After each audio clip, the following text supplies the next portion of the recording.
हाँ तो बच्चों, चलिए ध्यान दीजिएगा। कल के वीडियो में हमने पोलन ट्यूब के इंटरैक्शन के बारे में पढ़ा था। आज की वीडियो में हम उसके जस्ट आगे बात करेंगे। तो आगे बात करने से पहले हम क्या करते हैं, हम पोलन ट्यूब का रिवीजन कर लेते हैं कि कैसे पोलन ट्यूब किसी बीजांड में इंटर करता है और किस प्रकार से पोलन ट्यूब बीजांड में इंटर करने के बाद कहाँ तक सीमित रह जाता है। हम उसके बारे में बात कर रहे हैं। थोड़ा सा रिवीजन आपका हो जाएगा, फिर हम आगे बात करते हैं। ठीक है, तो ध्यान दीजिएगा। हमने क्या कहा, हमने कहा कि कल हमने बात किया था कि कोई मान लीजिए अगर ये स्टिग्मा है, स्टिग्मा के जस्ट नीचे ये क्या पाया जाएगा, स्टाइल पाया जाएगा, और स्टाइल के नीचे ये ओवरी पाया जाएगा। ठीक है ना, ये ओवरी हो गया, ये स्टाइल हो गया, ये क्या हो गया, स्टिग्मा हो गया। इसके बारे में हमने बात की थी, ये आपको याद होगा ना।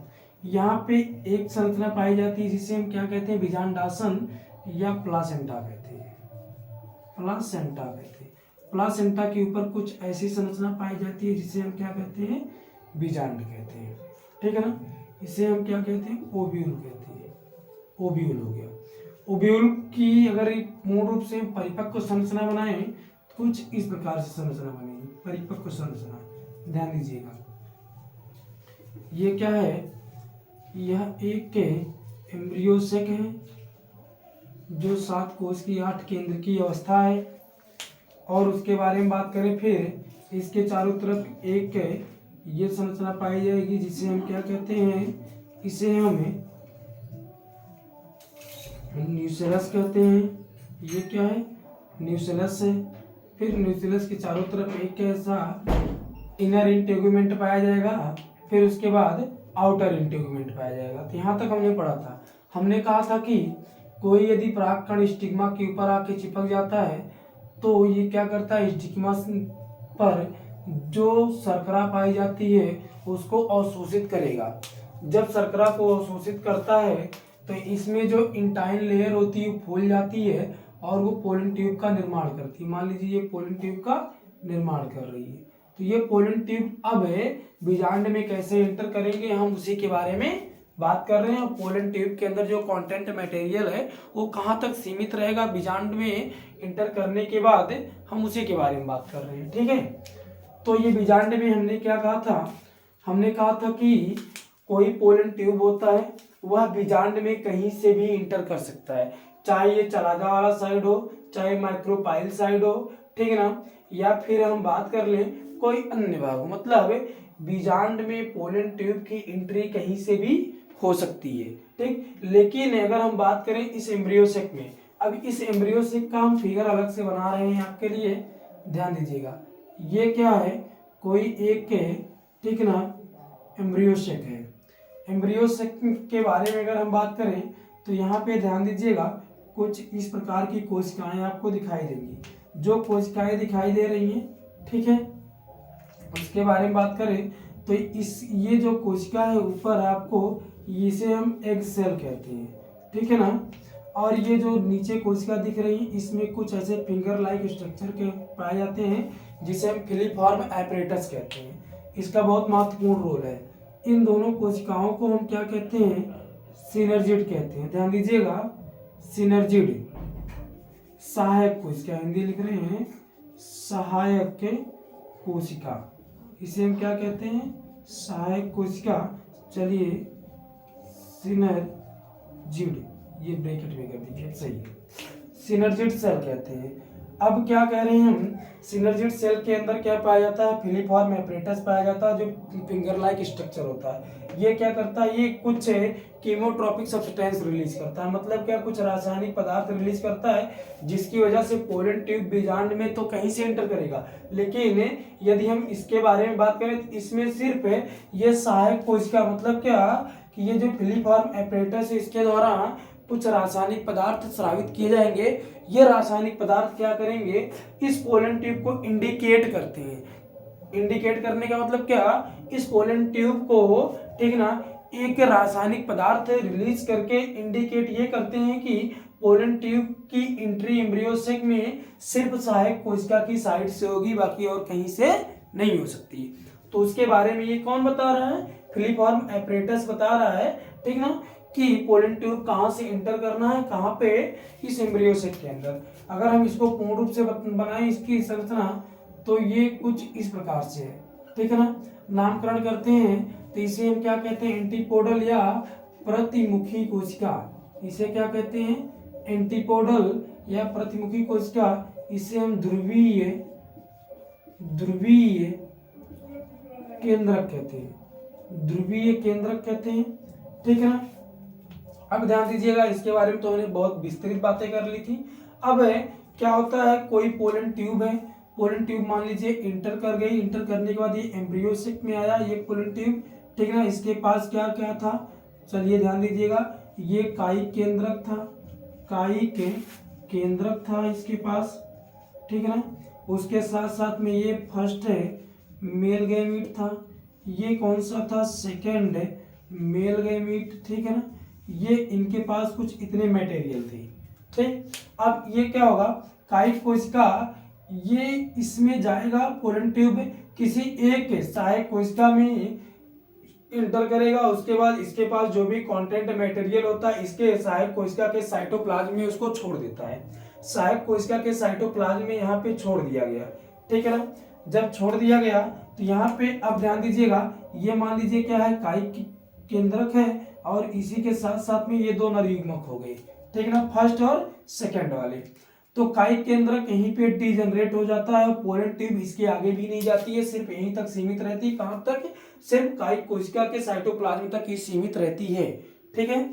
अब इससे ज्यादा आगे नहीं जाएगी पोलन ट्यूब, और जो भी इसके अंदर मटेरियल था, कंटेंट मटेरियल था, उसको इसने यहीं पर छोड़ दिया।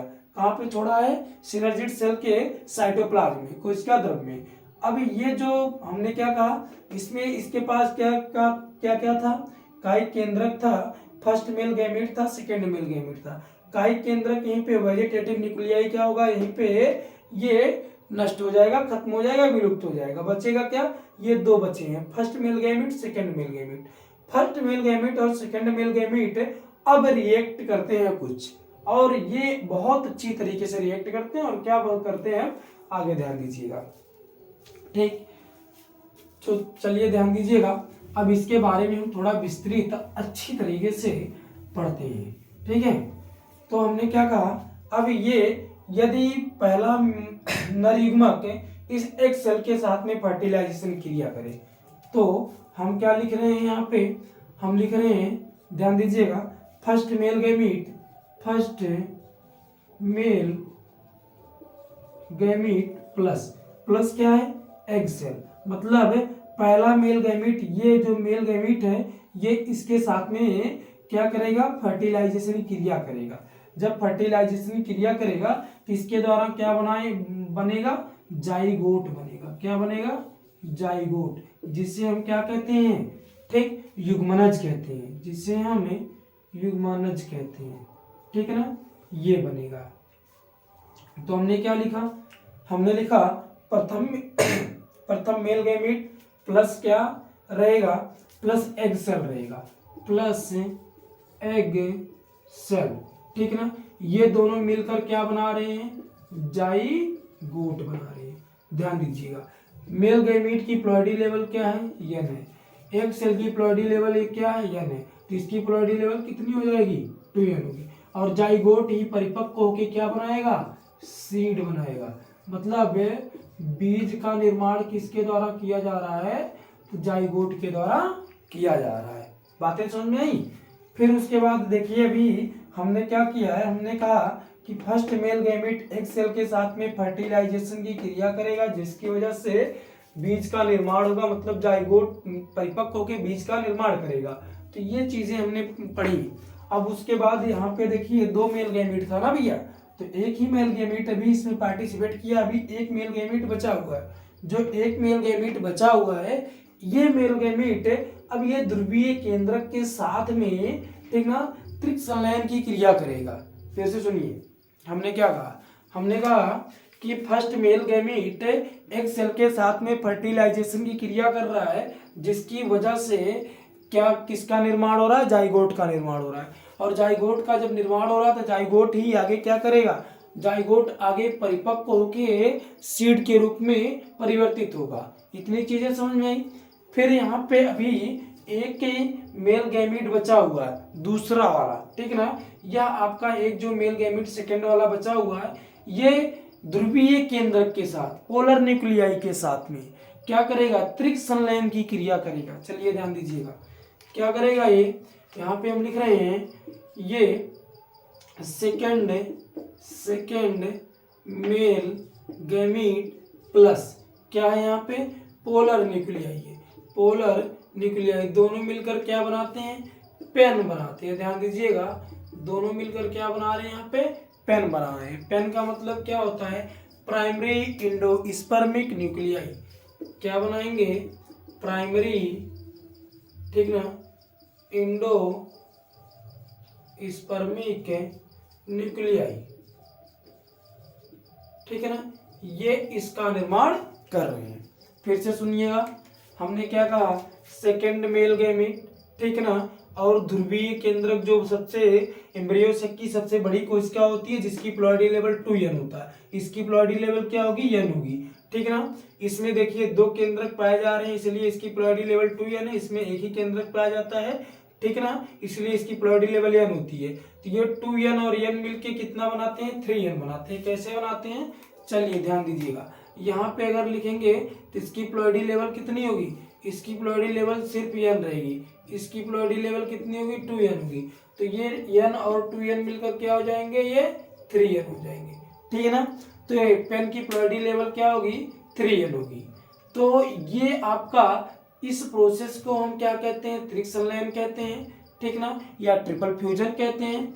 इस प्रोसेस को हम क्या कहते हैं, इसे हम वास्तविक निषेचन कहते हैं या फर्स्ट फर्टिलाइजेशन कहते हैं। तो ध्यान दीजिएगा, इसे हम क्या कह रहे हैं, ये वास्तविक निषेचन है, ये वास्तविक निषेचन है, ठीक है ना, ये वास्तविक निषेचन हो गया, ठीक ना। ये और इसे हम क्या कहते हैं, इसे हम त्रिक संलयन कहते हैं, इसे हम त्रिक संलयन कहते हैं, या फिर इसे आप ट्रिपल फ्यूजन भी कह सकते हैं। इतनी बातें समझ में आई। अब ध्यान दीजिएगा, अभी एक का प्रोसेस आपको पढ़ना बाकी है जिसे हम डबल फर्टिलाइजेशन कहते हैं। तो डबल फर्टिलाइजेशन हम यहीं पे पढ़ लेते हैं, इसको हम साफ कर रहे हैं, यहाँ पे आप लोग लिख लीजिएगा, यहाँ पे लिखेंगे हम double fertilization, double fertilization. Double fertilization किसे कहते हैं, अब इसके बारे में सुनिएगा। ये आपका फर्स्ट फर्टिलाइजेशन हो गया जिसे हम वास्तविक निषेचन के नाम से जानते हैं, ठीक। अब ये डबल फर्टिलाइजेशन किसे कहते हैं, तो डबल फर्टिलाइजेशन की डेफिनेशन हम क्या लिखते हैं, जाइगोट, ध्यान दीजिएगा, जाइगोट प्लस, ठीक, ट्रिपल फ्यूजन, ट्रिपल फ्यूजन, ये क्या हो जाएगा, जाइगोट ट्रिपल फ्यूजन, ये डबल फर्टिलाइजेशन कहलाते हैं, डबल फर्टिलाइजेशन कहलाते हैं। इतनी बातें समझ में आई। फिर से सुनिएगा, हमने क्या कहा, जाइगोट मतलब युग्मनज, यहाँ पे जाइगोट मतलब युग्मनज, ये आपका, इसे हम सिनगैमी कहते हैं। जाइगोट की प्रोसेस को हम क्या कहते हैं, सिनगैमी कहते हैं, ठीक ना। प्लस ट्रिपल फ्यूजन को हम क्या कहते हैं, त्रिक संलयन, ट्रिपल फ्यूजन ही कहते हैं, त्रिक संलयन या ट्रिपल फ्यूजन कहते हैं। ये फ्यूजन हो गया, बराबर इसे हम क्या कहेंगे, द्विनिषेचन या डबल फर्टिलाइजेशन, डबल फर्टिलाइजेशन, ठीक है ना, ये हो गया। चलिए सुनिएगा, अभी आपको एक नया शब्द मिला यहाँ पे, सिनगैमी। सिनगैमी किसे कहते हैं, सुनिएगा। हमने क्या कहा, यदि प्रथम मेल गैमीट, ठीक ना, इस एग सेल के साथ में फर्टिलाइजेशन की क्रिया करता है तो इस प्रोसेस को हम सिनगैमी कहते हैं। फिर से सुनिएगा, यदि फर्स्ट मेल गैमीट इस एग सेल के साथ में फर्टिलाइजेशन की क्रिया करता है तो इस प्रोसेस को हम सिनगैमी कहते हैं। यदि सेकंड मेल गैमीट ध्रुवीय केंद्रक के साथ में पोलर न्यूक्लियाई के साथ में फर्टिलाइजेशन की क्रिया करता है तो यदि द्वितीय मेल गैमीट ध्रुवीय केंद्रक के साथ या पोलर न्यूक्लियाई के साथ में फर्टिलाइजेशन की क्रिया त्रिक संलयन की क्रिया करता है तो उसे हम क्या कहते हैं, ट्रिपल फ्यूजन कहते हैं। ट्रिपल फ्यूजन में कौन कौन केंद्रक भाग लेते हैं, अब सुनिएगा।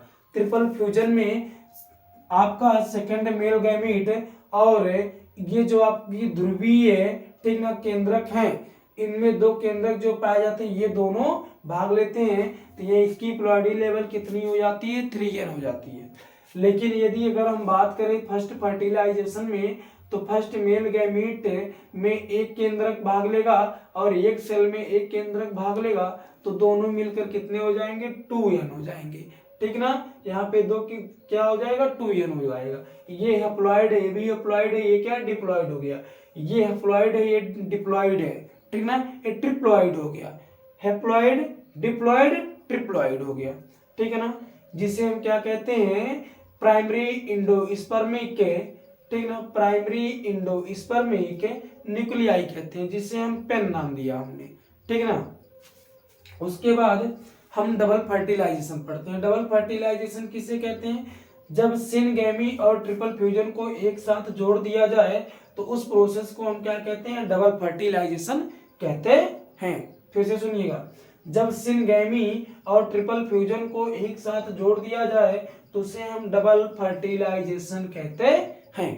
अब आपसे पूछा जाता है क्वेश्चन की डबल फर्टिलाइजेशन में कुल कितने केंद्रक भाग ले रहे हैं, तो ध्यान दीजिएगा।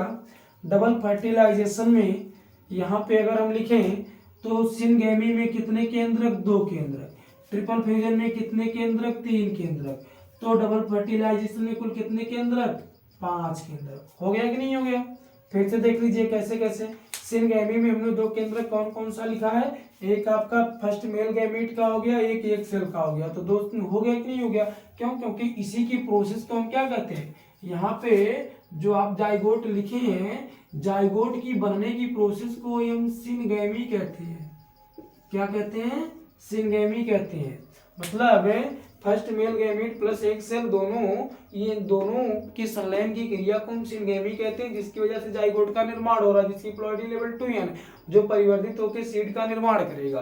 तो यही क्रिया यहाँ पे पूछ रहा है, कह रहा है कि डबल फर्टिलाइजेशन में कुल कितने केंद्रक भाग लेंगे, तो डबल फर्टिलाइजेशन में कुल 5 केंद्रक भाग लेते हैं। पांचों का नाम कौन कौन सा है, एक आपका फर्स्ट मेल गैमीट हो गया, एक सेल हो गया जिसे हम सिनगैमी कहते हैं, ये हो गया। दूसरा ट्रिपल फ्यूजन में सेकंड मेल गैमीट और पोलर न्यूक्लियाई, ठीक ना, ये दोनों 3 केंद्रक हो गए, 3 2 कितने हो गए, 5। मतलब डबल फर्टिलाइजेशन में कुल कितने केंद्रक भाग लेते हैं, 5 केंद्रक भाग लेते हैं। इतनी बातें समझ में आई। अब उसके बाद हम बात कर रहे हैं कि कोई भी यदि मान लीजिए किसी भी पुष्प में निषेचन की क्रिया हो जाती है, तो जब निषेचन की क्रिया हो जाती है तो निषेचन की क्रिया के बाद क्या क्या बदलाव आते हैं, अब उसके बारे में थोड़ा सा हम बात करें। चलिए ध्यान दीजिएगा, आप लोगों को हमने कहा था ये चैप्टर पूर्ण रूप से 3 अवस्थाओं में बांटा गया है। एक आपका क्या है, निषेचन पूर्व घटना, एक निषेचन घटना, एक निषेचन पश्च घटना। हम क्या पढ़ रहे हैं आज हम निषेचन की घटना पढ़ रहे हैं, निषेचन पूर्व घटनाएं सारी की सारी पढ़ चुके हैं।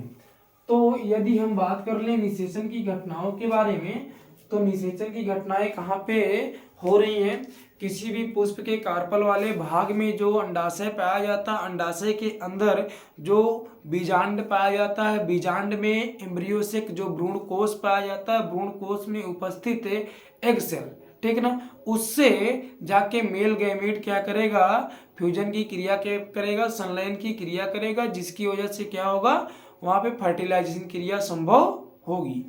ये हो गया आपका फर्टिलाइजेशन हो गया। फर्टिलाइजेशन कितने प्रकार का हमने कहा, ठीक है ना। तो इसमें पादपों में, मानवों में देखिए सिर्फ एक होता है और सिंगल होता है, लेकिन अगर हम पादपों की बात करें तो पादपों में आपका फर्स्ट होगा और डबल फर्टिलाइजेशन होगा। फर्स्ट को हम वास्तविक निषेचन कहते हैं। डबल फर्टिलाइजेशन के दौरान क्या बनता है, एंडोस्पर्म बनता है जिसे आप खाते हैं।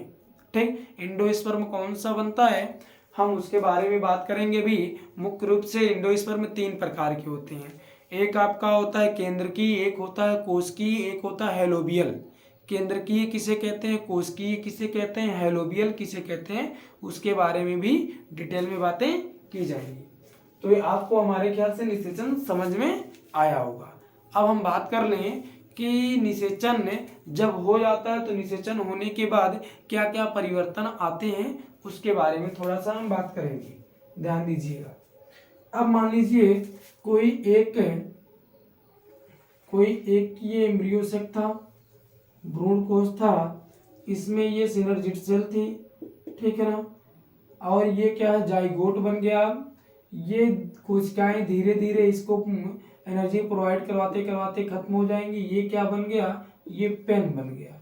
ये क्या बना है, पेन बना है। ये क्या बन गया है, जाइगोट बन गया है, ठीक है ना, जाइगोट बन गया है। अब जाइगोट आगे परिवर्तित करके क्या बनाएगा, सीड बनाएगा। सीड बनाने के लिए किसकी आवश्यकता होगी, ऊर्जा की आवश्यकता होगी। ऊर्जा मतलब एनर्जी की आवश्यकता होगी। तो एनर्जी इसको कहाँ से मिलेगी, अब ध्यान दीजिए। या तो ये पेन से एनर्जी लेगा, सिनर्जिड से एनर्जी लेगा, ठीक है ना, या प्रतिमुखी कोशिकाओं से भी ले सकता है। ये बहुत सारी कंडीशनें होती हैं, ध्यान दीजिएगा। अब कभी कभी क्या होता है कि प्रतिमुखी कोशिकाएं डीजनरेट हो जाती है, पूर्ण रूप से ये डीजनरेट हो चुकी है। बचा कौन सा है, ये सिनर्जिड सेल भी डीजनरेट हो गया है। अब बचा कौन सा है, यहाँ पे जाइगोट बचा है और पेन बचा है, ठीक है ना। और इसके चारों तरफ ये लेयर बची हुई है। तो पेन क्या करेगा, अब पेन इसको ऊर्जा देगा, एनर्जी देगा, और पेन कहेगा तुम विकास करो, जितना विकास कर पाओ हम ऊर्जा दे रहे हैं। तो इसी के आधार पे बीजों को फिर 2 भागों में बांट दिया गया। कौन कौन सा, एक जो आपका रहेगा वो इंडोस्पर्मिक है। कौन सा, इंडोस्पर्मिक है। और एक कौन सा होगा, नॉन इंडोस्पर्मिक। नॉन इंडोस्पर्मिक है। कैसे, सुनिएगा क्यों बांटा उसने। होता क्या है कि ये जो जाइगोट है, जाइगोट को परिवर्धित होना है, परिवर्धित होकर क्या बनाना है, इसको सीड बनाना है। तो सीड बनाने के लिए इसको अधिक से अधिक एनर्जी की आवश्यकता होगी। तो एनर्जी इसको कहाँ से मिलेगा, इस पेन से मिलेगा। यदि पेन इसको एनर्जी प्रोवाइड करवाते करवाते पूर्ण रूप से खत्म हो जाता है, थोड़ा भी नहीं बचता है, तो उसे हम नॉन इंडोस्पर्मिक सीड कह देते हैं। यदि पेन इसको एनर्जी देते देते, ठीक ना, फिर भी लास्ट में एक पतली सी झिल्ली के रूप में बच जा रहा है, तो उसे हम क्या कहते हैं, इंडोस्पर्मिक सीड कहते हैं। बातें समझ में आ रही हैं। तो ये परिवर्धन किस प्रकार से होता है, ठीक ना। ये आप देखिए इसमें कि पेन प्राइमरी इंडोस्पर्मिक न्यूक्लियाई इसको एनर्जी देता है, ठीक। प्राइमरी इंडोस्पर्मिक न्यूक्लियाई के विकास के पहले हम जाइगोट के विकास के बारे में थोड़ा सा पढ़ेंगे कि जाइगोट का विकास कैसे कैसे हुआ है। बातें समझ में आ रही हैं। तो चलिए देखते हैं जाइगोट का विकास किसके आधार पे और कैसे कैसे होता है। ध्यान दीजिएगा।